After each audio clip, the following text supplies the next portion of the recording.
Hello, all my fellow Star Wars fans and everyone. Welcome. Thank you for watching. You're watching live, watching the replay. Whether you're listening on the Apple Podcast, Zach Milne Talks Movies podcast over there, thank you so much for joining. Thank you for listening and watching. And guys, this is it. This is Obi-Wan episodes 1 through 3, the spoiler talks, guys. We're gonna be spoiling everything that's going on in these 3 episodes. It's crazy.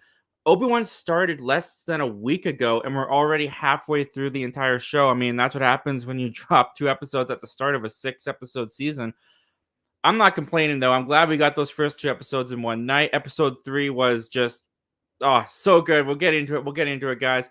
So, starting off, let me talk to you guys first how this is gonna go. We're gonna go through the episodes one by one. I'm gonna give my general thoughts, my spoiler-filled thoughts on the episodes themselves, and then we'll go through your comments and questions on that specific episode before we move on to the next episode.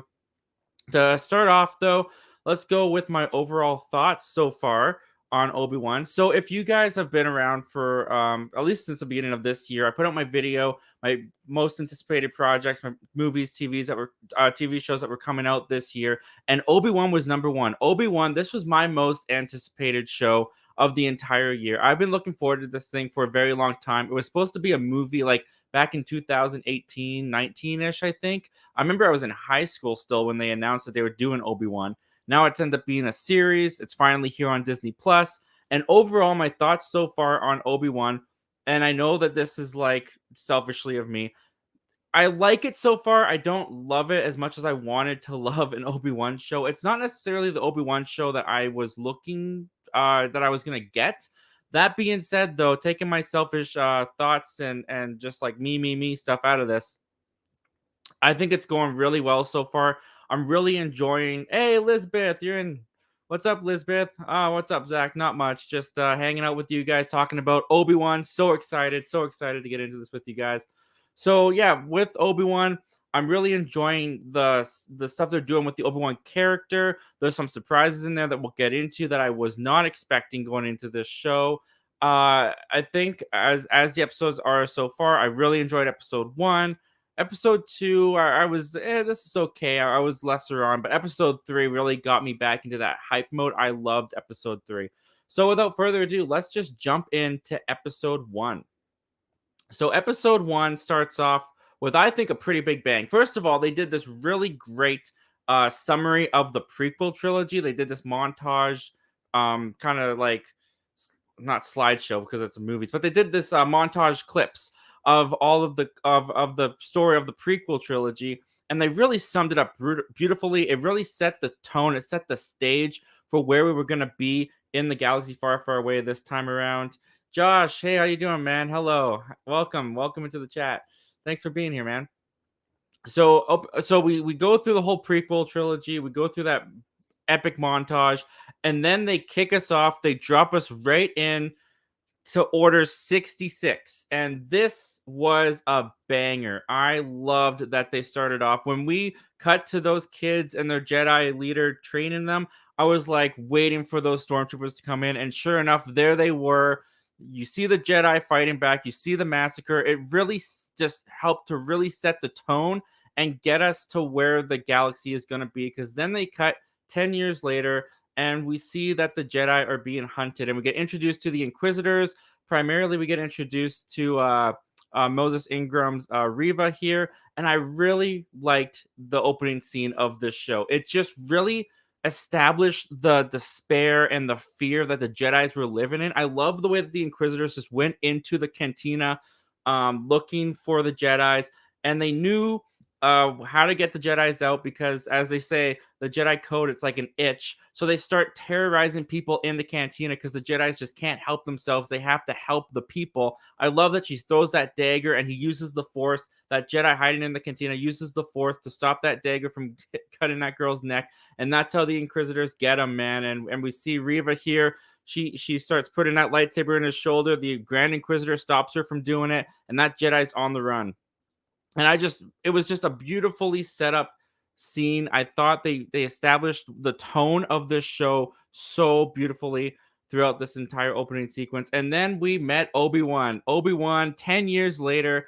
I I really loved what they did with Obi-Wan in this first episode. I loved that you felt how isolated he was. You felt the defeat that he was going through, since he is the reason that the Jedi lost, or he feels a lot of responsibility for the Empire rising, which is one of the things I really, really wanted to see. If you watched my 5 things that I wanted to see in Obi-Wan video, this was high on the list, and they gave it to me, and it was beautiful. I loved how we got kind of like a look at his everyday life when he's not at work, taking the when he's not taking the bus to work or taking the bus from work. He is, or when he's not looking after Luke Skywalker. He's just at home in his cave, lonely. No one but a Jawa as a friend.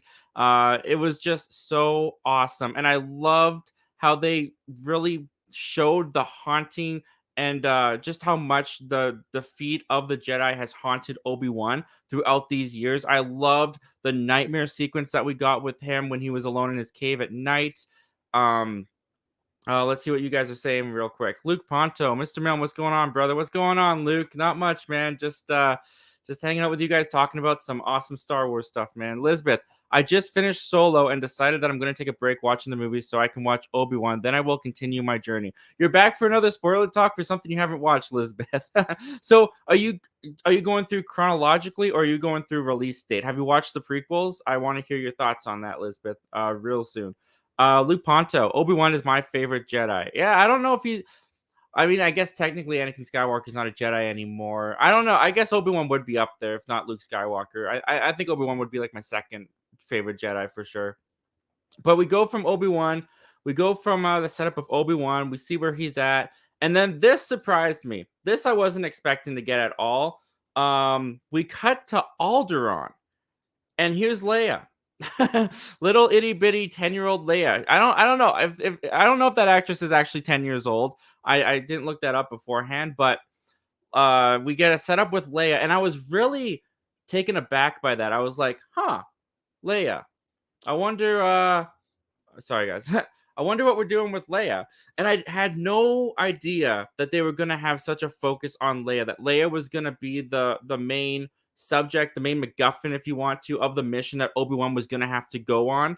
At first, and I still am kind of toying with this in my mind, it's kind of going back and forth for me. At first, I was like, well, that's interesting that she's being kidnapped and Obi-Wan's gonna go save her, because I didn't think that Leia ever met Obi-Wan until A New Hope. Because if you watch the New Hope, the message that she originally sends is, General Kenobi, years ago you once aided my father in the Clone Wars. Now he begs for your help once again, and help me, Obi-Wan Kenobi, you're my only hope, kind of thing, right? I can't remember the entire thing, but that's the gist. Excuse me. That's the gist of it.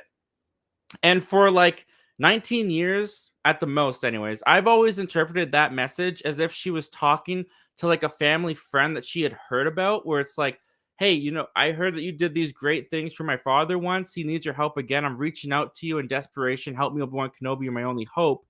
I didn't take that as, hey, Obi-Wan, when I was kidnapped as a child and we hung out and you saved me and all that stuff, like I need your help again. Like, can you come rescue me? Or I guess she wasn't like, oh yeah, because she gave R2D2 the disc, so she was already in danger. So like, I that kind of took me aback a little bit. I was like, does that work canonically with the character calling out to Obi-Wan for hope?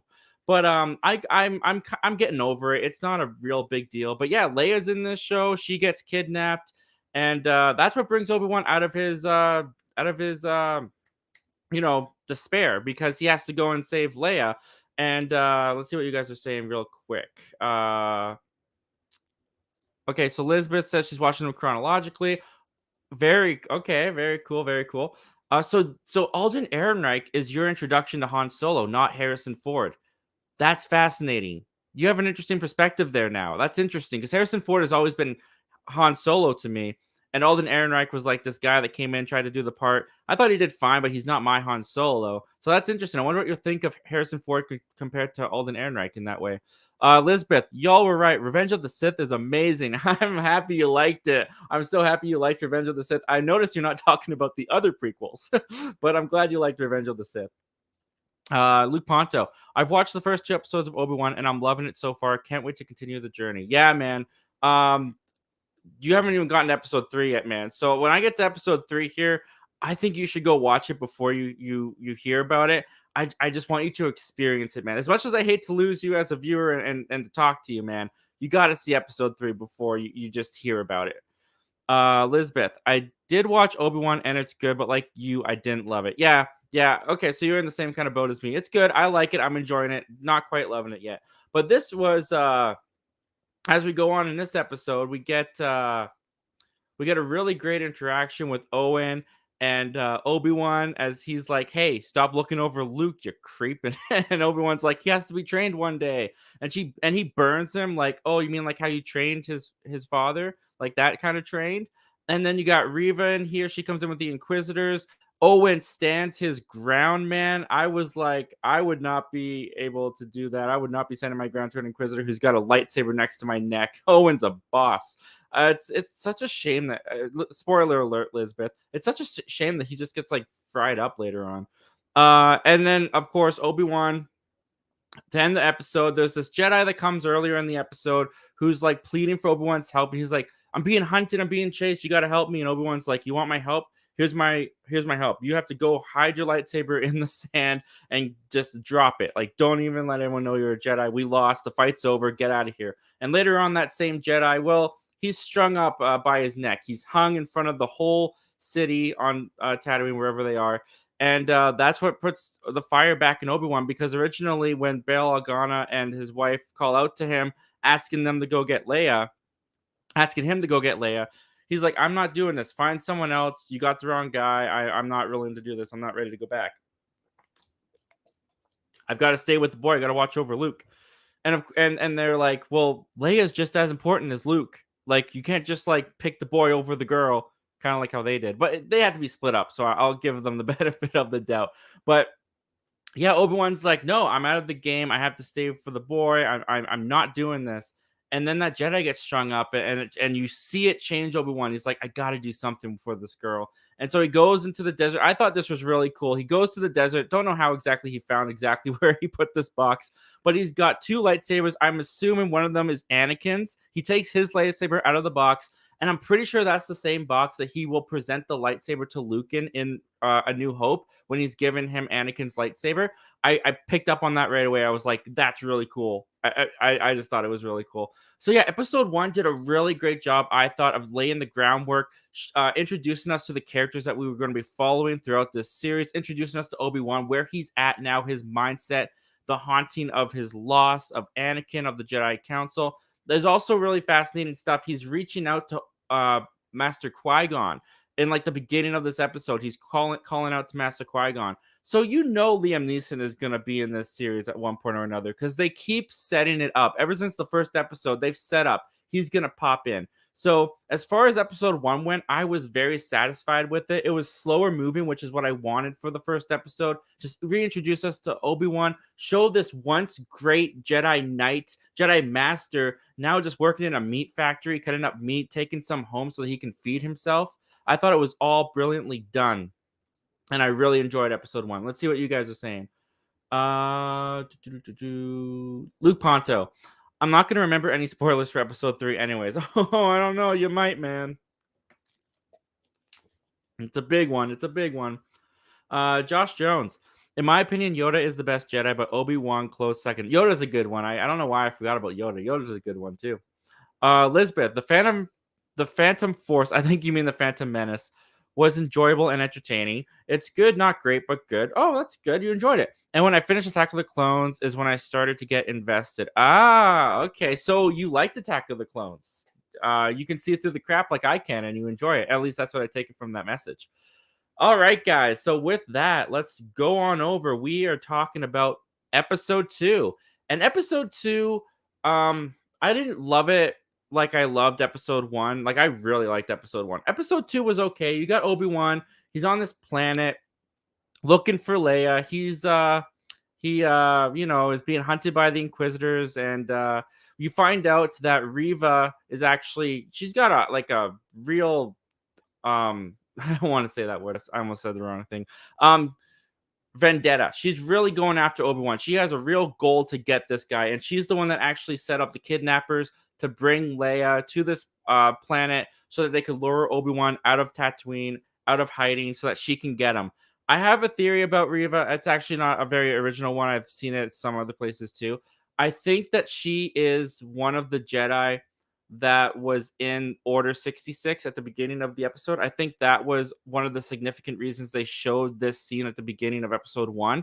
I think she was one of those kids because Obi-Wan tells Leia that the Inquisitors, a lot of them were Jedi that turned to the dark side once the Empire rose. So I think that some of those kids got corrupt. Doesn't look like Anakin got to all the younglings, which is kind of nice. But on this planet, we also get introduced to Kumail. I always get his last name wrong. Nanjiani, or I can't remember how to say his name, but he's playing this kind of fake out Jedi. He is this con man that brings people in who are looking for help, and he's like, "Ooh, I'm a Jedi. I can sense where they are." And it's kind of interesting that that's what you would that's the position you would take as a con man during a time where the Jedi are being hunted and destroyed. Maybe he's just not aware of that information. I don't know, but I found this character to be I wasn't really into it. Like it was the humor didn't really work for me all the way through, I don't think. And I like Kamal Nanjiani. I think he's great. I really enjoyed him in Eternals. He's got a great movie called The Big Sick. I think he actually wrote it. I think that was him. Yeah, I'm pretty sure that was him. But it's a great movie. But he's great, and I like seeing him in the Star Wars universe. But this character, I don't know. I don't. It wasn't necessarily even his performance. I think it was more so the material. Just didn't really work for me. But anyways, Obi-Wan goes to enlist this guy's help. He finds out where Leia's being kept. He goes. He rescues Leia. And Leia and Obi-Wan team up for a majority of this episode and in the rest of the series going forward, really. And this is where I was really starting to battle with the whole like she hears him being called Obi-Wan, she hears him being called Ben Kenobi, which is kind of like when you relate it back to episode 4 when Luke comes to rescue Princess Leia and he's like, I got your message, I got your R2 unit, I'm here with Ben Kenobi. And she goes, Ben Kenobi, where is he? Like she gets really excited at the notion of Ben Kenobi. I found that connection kind of cool. But yeah, the whole message thing was the only thing for me. But like I said, it's nothing to really focus on.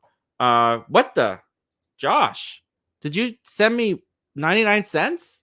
Can you send me 99 cents? Did you just send me 90? Thanks, man. I appreciate that. I didn't know that you could do that. But that's awesome.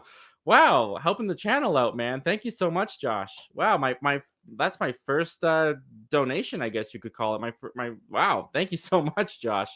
That's awesome. Anyways, going on with episode 2. So, Obi-Wan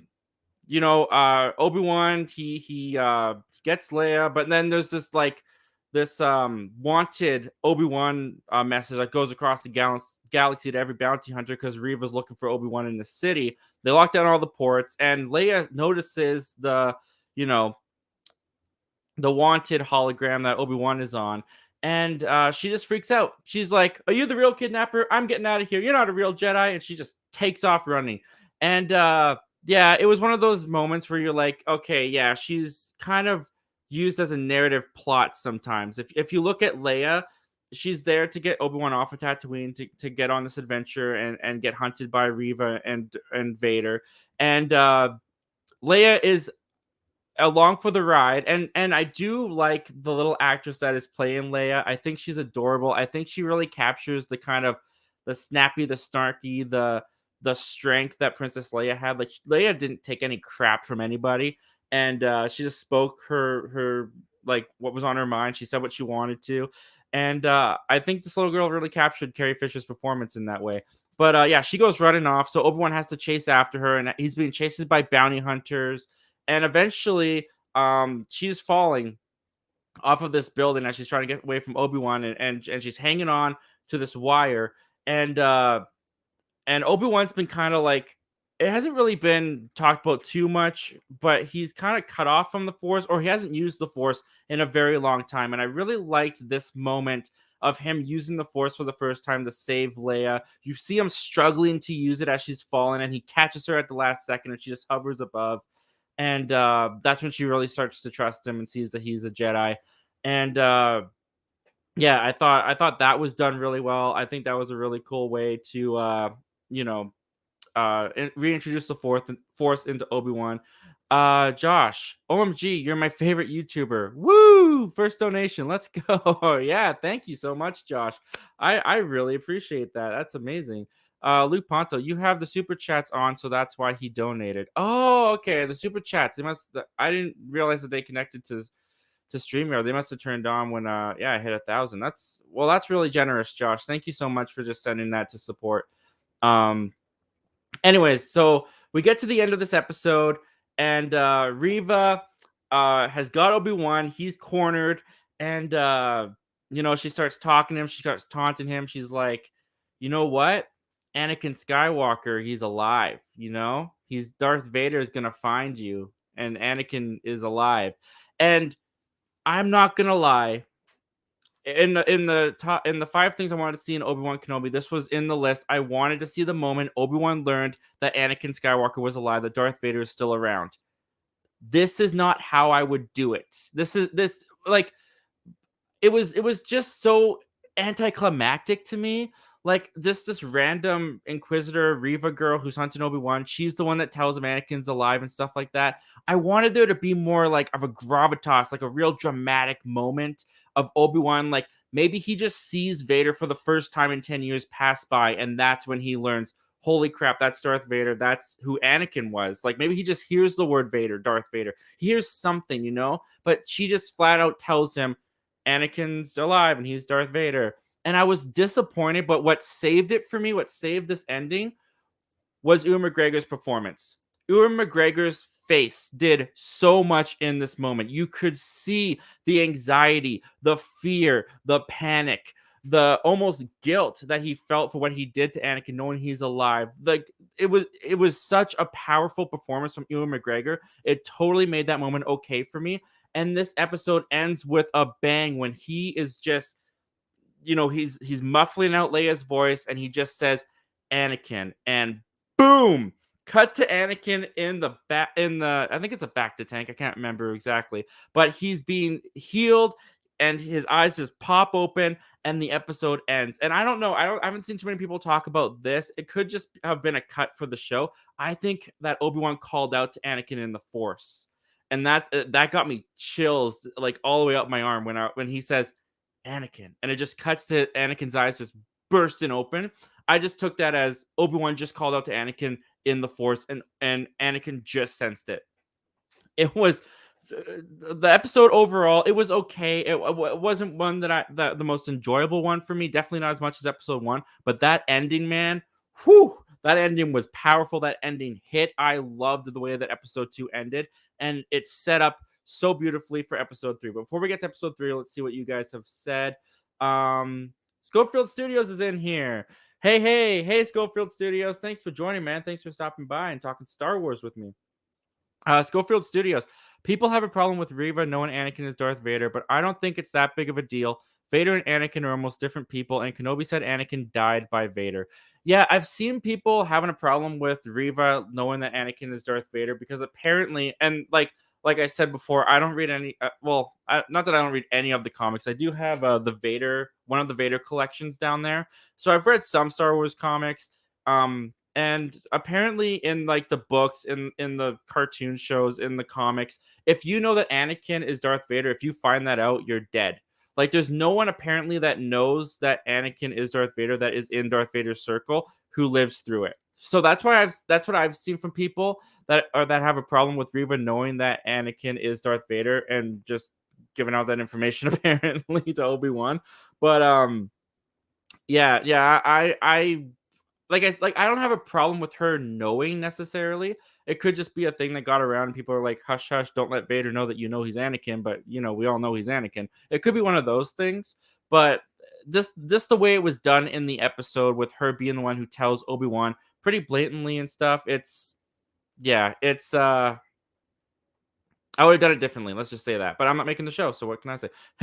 My grandma's in here. Grandma is watching. Good job. Aw, thanks, Grandma. Aw, that's so nice. Thank you, Grandma.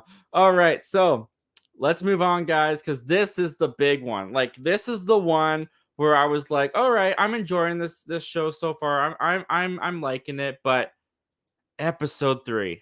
Episode 3, guys, was the bomb. I loved do people still say the bomb? I don't know. I loved episode 3. So episode 3, it picks off right where episode 2 left off, man. We get him in the back to tank and Obi-Wan's still calling out to him, or at least that's how I interpreted it. We get amazing suit up scene with Anakin being put into the Darth Vader suit, and I loved the way that this was done. It just, you could feel just how much of the humanity was lost from Anakin during this suit up scene. You've seen them put the arms and robotic legs on him. They're putting all this mechanical stuff on his back, on his neck. You see the final shot as the helmet just comes over, and look at Hayden Christensen's face, man. Like the makeup done on that, and just like the pain and agony and hatred that is on his face in this shot alone as the helmet comes down.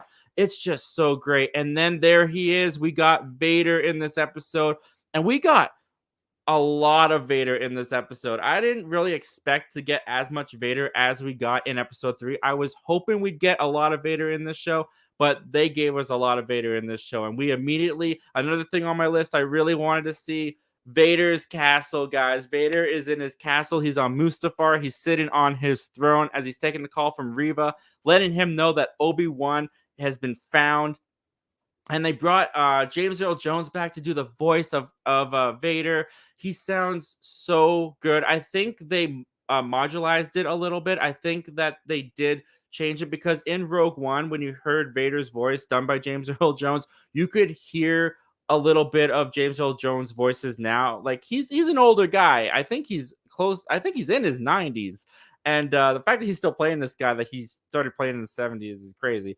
But like his voice just sounded more like the original trilogy Darth Vader voice, and I loved it. It gave me goosebumps. It was so good. Meanwhile, as Vader is on his castle on Mustafar, we've got Obi-Wan and Leia. They are on another planet where they were supposed to meet up with someone and they never showed up. So Obi-Wan's pretty much like, oh, we can't trust people. They're not showing up. They're not coming. And then Freck, we get introduced to Freck. This nice guy. He's just working on this mining planet. He's like, hey guys, you need a ride? And I liked this guy. Like, I don't know what it was about him. He just seemed so like the everyday guy just doing his job, working. But Obi-Wan notices that he has the Imperial flag on the back of his truck, or hover truck, whatever you want to call the thing. And I like how they dove into that, like how they dove into people that are on the Empire's side. Like Freck says, like, yeah, hey, I'm glad to meet people who like the Empire as much as I do. Like nothing wrong with a little order and control. Am I right? And it was just really interesting to get this world fleshed out just a little bit more. This time period of Star Wars, people's ideologies and where they stand on the Empire. There's a lot of people that are for it. There's a lot of people that are against it. We got a comment in here. Let's see what we got here. Schofield Studios. Also, Vader is very reckless in this show. He lets Kenobi live, tells Reva he is Anakin, and toys with Kenobi a lot. He is just becoming the big villain he is. Yes, we're gonna talk a lot more about all that stuff. I think there's the lets Kenobi live. We'll definitely talk about that. Like I said, we don't know that he told Reva that he's Anakin. Maybe she just found that out and she's keeping it hush hush. But I love the way he toyed with the Kenobi. We're gonna talk about that, man. Don't you worry. So Obi-Wan and Leia, they're in the back of Freck's hover car, and they actually start a really fascinating conversation. Obi-Wan starts telling Leia about how, like, when he was taken to be recruited into the Jedi, he was taken very young. He didn't really remember his family. He thinks he had a brother, but he was very young at the time, so he doesn't really know. And it was really interesting to get that kind of look into Obi-Wan and get a little bit more of his backstory in that way. I thought it was a really, really fascinating conversation. And then these stormtroopers come and Freck picks them up, and I felt kind of bad for these stormtroopers guys later on, because these stormtroopers, I really like the look that they gave us into the stormtroopers. They just came across as everyday workers. They were just everyday men. They, they're like, "Hey, Freck, we know you. We did a job." Freck's asking how the day was. They have a connection. They have a relationship. They obviously see each other a lot. They're doing their patrols. They're just doing their jobs. I mean, they work for the bad guys, but they're just guys doing their jobs, and they get picked up and they're sitting with Obi-Wan. They're sitting with Leia, and Obi-Wan's like, "Oh, this is, I think it was Luma, or whatever her name was," and they're all just having a conversation and they're farmer and Obi-Wan and Leia are saying they're farmers from Tull and eventually Obi-Wan slips and says, "Oh, her name's Leia." And she's like, "What?" Or the stormtrooper's like, "I thought you said her name was Luma." And Obi-Wan kind of saves a little bit. "Oh, Leia, that was her mother's name. Her mother died. It's still very fresh on my mind." And that was kind of cool too, because that's something that was also in episode 2. There's I love the way that they don't say it by name, but they mention Padme. Like Obi-Wan did have a relationship with Padme. They did have a little bit of a connection. We never really get to see how deep it was, but episode 3 in Revenge of the Sith, we do kind of see a little bit more of that connection that they might have had. And so just the little comments he makes about Leia in episode 2 where it's like, "Oh, you remind me of someone. She was very strong." She was like just talking about Padme. And in this moment too where it's like, "Oh, I was thinking about her mother." Like he's talking about Padme. Like I just thought it was such a beautifully well done way of doing that. And then I felt so bad for these stormtroopers cuz they're, like I said, just everyday guys doing their job. And Freck comes to, well, actually, these stormtroopers, I think, got out. But Freck comes to this checkout point where they have to investigate the back of the truck, and Obi-Wan just kills all these stormtroopers. You just see them fall left, right. One guy falls into this laser, gets sliced in half, and it was it was an interesting experience because before with stormtroopers, when they got killed and shot, I just saw them as like avatars, like just computer generated guys that like they didn't have feelings, they didn't have any character, like they were just there to get shot up by Luke, Leia, Han, and all the good guys. And now here they are, they're kind of humanized to me, and they're just at work getting shot and killed by Obi-Wan. And I was like, I know they're the bad guys, but dang, I feel kind of bad for them. Let's see what you guys are saying. uh Josh says elbow cough. I don't know what that means, Josh. I'm sorry. So going on, let's keep going here. So eventually they get to this roundout point. This Imperial stormtroopers with their leader come out. She shoots the stormtroopers in the back. We find out that this person is actually who they were supposed to be meeting. They take Leia and Obi-Wan. She takes them to this village for refugee. She takes them to this tunnel where they've been secretly getting Jedi out. And as they're at this village, you hear the commotion outside. You hear people starting to shut the drapes, shut the cupboards, shut the doors, hide inside. And you look out, and Obi-Wan and Leia, they look outside the window, and you see these ships come down. The Inquisitors come out, and then the black boots come down, and they start walking, and they pan up, and Vader is here. He is in the village, and he is wrecking shop. He is wrecking people, and it is glorious. Look at this right here. Look at this shot. Vader holding this guy up by the neck. His son came out and was like, "Daddy." Vader just snapped the kid's neck. That really shocked me. That was the one where I was like, this is on Disney Plus. They just snapped like a little kid's neck on Disney Plus. It was crazy. And Obi-Wan is just causing all this mayhem, causing all this pain, destruction on all of these people. Did I say Obi-Wan? Darth Vader is causing all of this pain, destruction, and just pain on these people because he wants Obi-Wan to come out. He is baiting Obi-Wan, like we saw at the beginning of episode 1, where these Inquisitors came and were just trying to get that Jedi to reveal himself by causing pain to the villagers. This is what Vader is doing, and he's doing it on a level that's so much more than the Inquisitors in the first episode. And I loved every single second of it. This is the Vader I have been waiting for. I mean, we got it in Rogue One a little bit near the tail end of that film, but this is the one I've been waiting for. This was amazing. And Obi-Wan is shaking in his boots. Obi-Wan is freaked out by this Vader, by Anakin, seeing him again, seeing what he's become, the strength that he has. And he tries to get away. Obi-Wan starts running. And there he is. Bam! That lightsaber comes out, stands in Obi-Wan's way. And Obi-Wan, man, you could just feel the fear in Obi-Wan. And Ewan McGregor's performance in the show has been like the highlight. It's been so great. what he's bringing to the table in this show. And you see him there, and he's standing in front of Vader, and the only thing I think that Obi-Wan ever says to Vader is he looks at Vader and he says, "What have you become?" And Vader responds, "I am what you made me." Oh my goodness, I love seeing these guys interact again. And I love seeing Hayden Christensen. I believe that he is in the Darth Vader suit the entire time. I think that's his role in this show. And it's a little thing, but I really like the physicality and the body language that Hayden Christensen is bringing to Darth Vader when he's in that suit. You can really feel how connected it is to the Anakin that was in the prequels, the way that he moved. And also, it's a good connection to how Vader moved and how Vader held himself, his posture, his body language that was done in the original trilogy. It all blends together really nicely for me. And like, again, this shot, like the way that he's holding up the guy with the Force, like a lot of times in the original trilogy, Vader did this a lot. Like he would just like make like a little like his fingers like this. But Hayden Christensen in the prequels was more like open hand, expressive with his hands, and that's what we're getting in this Vader. It just connects it back to me a lot, and oh man, I just appreciate the work that Hayden Christensen's doing in that suit. As long as it's him the whole time, Vader feels like prime Vader, and this is what I've wanted to see for a very long time. Before we get to the cream of the crop, so to speak, of this episode, let's see what you guys are saying. Josh, in my opinion, my rankings for each episode would be episode 1, 6.7 out of 10, episode 2, 7.2 out of 10, and episode 3, 9 out of 10. All right, man. Yeah. If I was going to do it my way, I'd say that episode 1 was a solid recommend, episode 2 a weak recommend, and episode 3 is a strong recommend. That's how I would do those, man. That's how I would say those. Those are, oh my goodness, so good. And yeah, so we get a fight between Vader and Obi-Wan because Vader is not letting Obi-Wan slip away.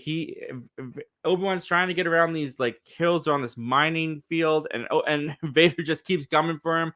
And it totally took me back to this shot from episode 5, Empire Strikes Back. This is my favorite lightsaber fight in the entirety of Star Wars because there's so much emotion to it. You got Luke battling who we find out is going to be his father. The way that Vader just toys with Luke throughout this entire fight, and Luke is just cowering away from Vader. He can't even, like, Vader just towers over Luke, and you can feel the fear in Luke this entire fight. I've always loved this fight in The Empire Strikes Back. I got those same kind of feelings, the same kind of vibe from this fight between Obi-Wan and Vader. I mean, it was just glorious because Obi-Wan, you could feel it. He hasn't done this in 10 years. He's rusty. He's out of shape. He's out of practice. And just the way that Vader toys with him, in the same way that he toys with Luke in The Empire Strikes Back, he's got that one hand on the lightsaber. He's one handling it. Obi-Wan can't hold his ground to him. Vader towers over him. 2 hands on the lightsaber. Vader's like, this is nothing. Excuse me. Vader even says, your age has made you weak. And it's very similar to how in A New Hope, he would say, your powers are weak, old man. So he kind of uses that dig on Obi-Wan a couple of times throughout the lifetime, apparently. But yeah, this fight was so cool because it was so kind of grounded. It wasn't flashy. It wasn't huge. It didn't feel overly choreographed. It felt like this man desperately trying to hold his ground in a fight against someone who was way above his level. And this guy just being like, I've looked for you my entire life, or at least over the past 10 years, I've looked for you. I want to relish in this. I'm not going to kill you. I'm going to toy with you. One-handed lightsaber fight. You use your 2 hands. You can't hold a candle to me, man. And I just, oh my goodness. And then we get, this is my, if it's not my favorite Vader moment, it is my top 3 Vader moments. And that is when Obi-Wan, he forces Obi-Wan back. He dumps out these coals onto the ground. He dumps out this bucket of coals onto the ground. He uses his lightsaber. He puts it down on the ground and ignites the coals. And he proceeds, as this fire's lit, he proceeds to grab Obi-Wan with the Force on the other side, smack him down on the ground, and drag him into the fire. This I was up on my couch. I was like clapping. I was like, this is fantastic Darth Vader stuff. This is great. And you could feel, I mean, look at this shot. Look at Vader, the way that he's just holding out his hand. He's got Obi-Wan in the flames. You know that this was like straight up revenge. There was no hiding this. Vader was like, you left me to burn on Mustafar. You left me to die in that volcano. I am going to show you just a little taste of how that felt. I want you to feel the pain. He even says, your suffering has just begun, because Anakin as Vader, he suffers every day now because of what his body's gone through and what he has to do in order to just walk around and be Darth Vader. And I wanted to scream. I was watching this at like 7 in the morning. My wife was still asleep. Let's just look at it again. Like I can't believe this moment happened. It was so awesome. And I mean, obviously, like I felt bad for Obi-Wan. I mean, I didn't want him to get burned. It is interesting though, because I guess Alec Guinness, we never really saw anything. Like, we never saw his arms or anything. He was always in a cloak in the original Star Wars. So I guess he could have been horrifically burned underneath there. But yeah, I can't get over that. This was just great. It was so poetic. It was so, like, it was perfect. It was exactly what Vader needed to do. And he was just like full on revenge, full on hatred for Obi-Wan. This is fresh for him still, I'm sure. And I can't get over it. He just dragged Obi-Wan into that fire and was like, you're going to feel just the slightest bit of pain that I feel every day of my life. Oh my goodness. Of all the writing, of all the ideas so far of this show, that is by far, I think, the most brilliant, the best moment, the best idea, the best written part. I don't know. I just loved it. I thought it was done so well, and it felt like Vader in his prime. That's what he would do if he ever had the chance to do to Obi-Wan. Let's see what's going on in the chats here. Schofield Studios. Disney. This is a family show. Vader. I missed the part where that's my problem. Also, Vader slaughters a town. Yeah, man. Like I said before, I was incredibly surprised and impressed with what they're able to get away with on a Disney Plus show. Like, it's Disney. It's family. And Vader did some messed up stuff. Of course, it brings in the question of, like, well, he slaughtered a whole village. He snapped a little kid's neck when he just wanted to, help his dad. And he gets redeemed at the end of the saga, at the end of Return of the Jedi. We redeem this guy. Like, I mean, obviously none of this was there when George Lucas redeemed Anakin. I mean, Anakin probably hadn't even done, like, in George Lucas's mind, maybe Vader hadn't even done that worst of stuff. Maybe he was just working for the Emperor and being his side guy. And the redemption in George Lucas's mind made more sense. But the more that they add to Vader's backstory, the more stuff that Vader does and that we see him do, by the time you get to that Revenge of the Sith or redemption in Return of the Jedi, more and more as stuff comes out, you start to think, like, does he deserve it? Like, I mean, he killed the Emperor, but does he really deserve redemption after everything that he's done? Especially now that we've seen it. So yeah, man. That was basically the end of the episode. The Imperial. Oh no, actually, the Imperial girl. She's on the cliff side. She gets a shot in. This droid goes over and picks up Obi-Wan, saves him, and they get away from Vader. As far as the complaint of Vader just watches them get away, I think Vader wants them to get away. I think Vader during this fight was, like he said, your suffering has just begun when he put Obi-Wan in the fire. Vader wants more. Vader doesn't just want to come up to this guy and slice him in half, cut his head off, stab him, whatever. Vader wants to do things to Obi-Wan. He wants it to be slow. He wants it to be painful. So he wasn't just going to have one of his stormtrooper guys shoot Obi-Wan or jump over the fire and slam Obi-Wan down. Like, no, he's going to wait for the perfect time. He knows Obi-Wan is out there now. He knows he's alive. He has the Force. I'm sure he's going to be able to reach out to Obi-Wan, find out where he is. It's going to be interesting to see how they explain all of this away for the original trilogy, because Obi-Wan's supposed to be on Tatooine, living his hermit life. Not like the Jedi are supposed to be deceased. Obi-Wan even says, like, There's hardly there's no Jedi around anymore. Yoda, when he dies in Return of the Jedi, says to Luke, "The last of the Jedi you will be." Like, there's supposed to be no Jedi around. All this stuff now is kind of like retcon to that. But Darth Vader is not supposed to know where Obi-Wan is. He's not supposed to know that he's on Tatooine. It's gonna be really interesting to see how this series will explain that by the end of the show. But Reva, that's what happened. The episode ends. Leia's running through the tunnel where the refugees Jedi's got out from. Reva's on her trail. Somehow she gets in front of Leia and gets to the end of the tunnel, kills the guy that was supposed to transport them off the planet.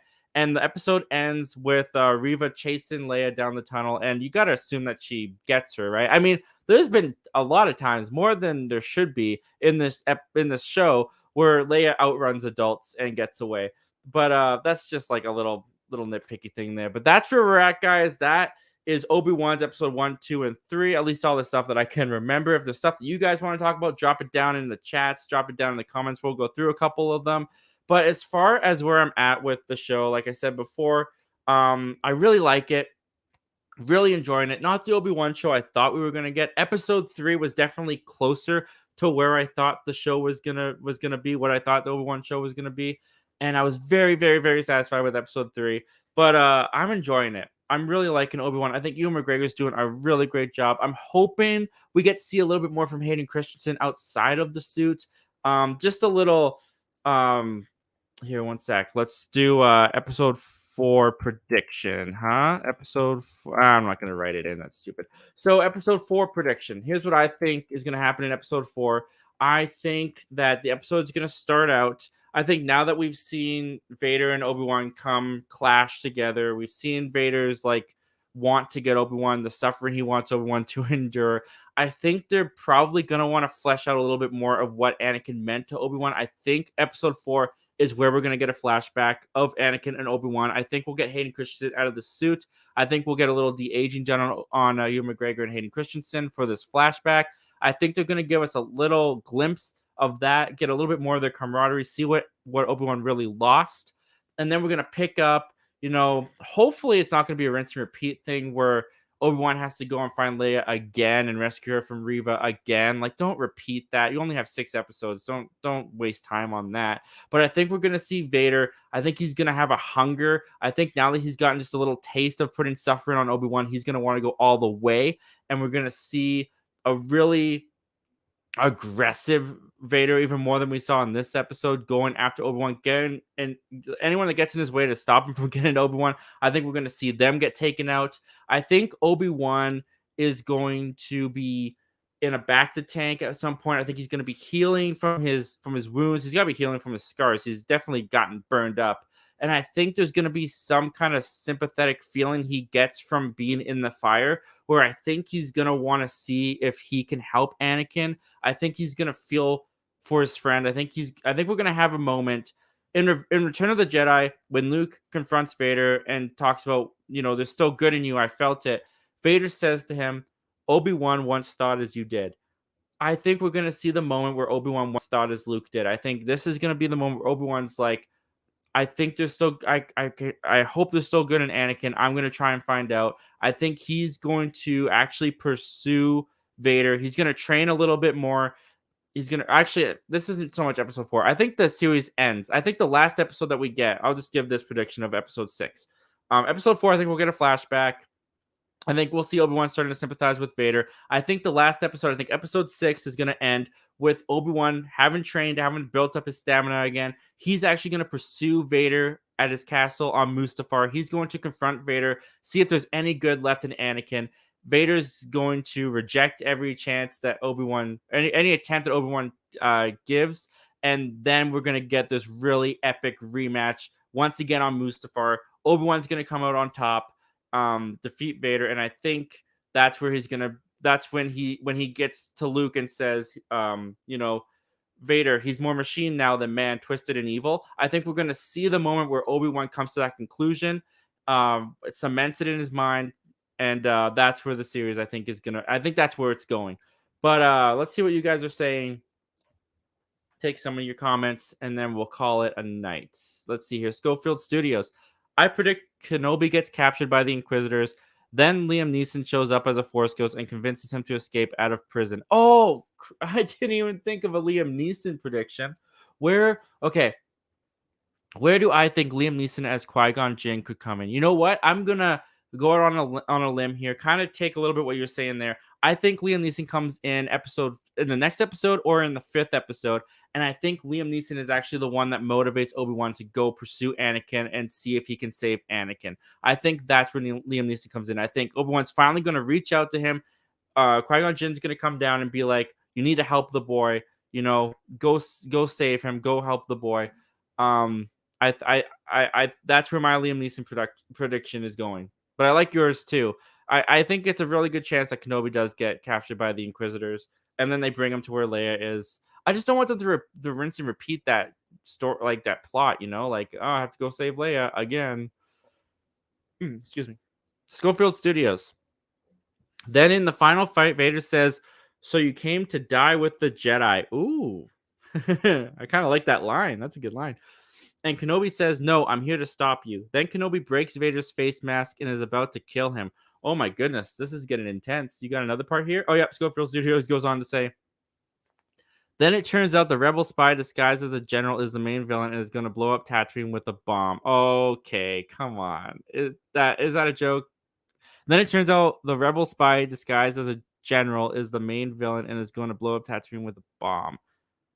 Oh, the rebel spy, the one that got Obi-Wan and Leia to safety in the village. Is that the same person? I thought you were making a General Hux kind of comment where General I hated that. In Rise of Skywalker when they were on Starkiller Base or wherever the heck they were on, I can't even remember. And General Hux shoots those two stormtroopers and turns to them and goes, "I'm the spy." I thought that's what you were referencing. Because I thought that moment was so stupid. I hated that in Rise of Skywalker. Josh Jones. For some reason, I feel like Reva somehow will help Obi-Wan and become good. Yeah, I've seen a couple people online. They've said like they think there's going to be a redemption arc for Reva. I think that Reva is going to I think she's going to die.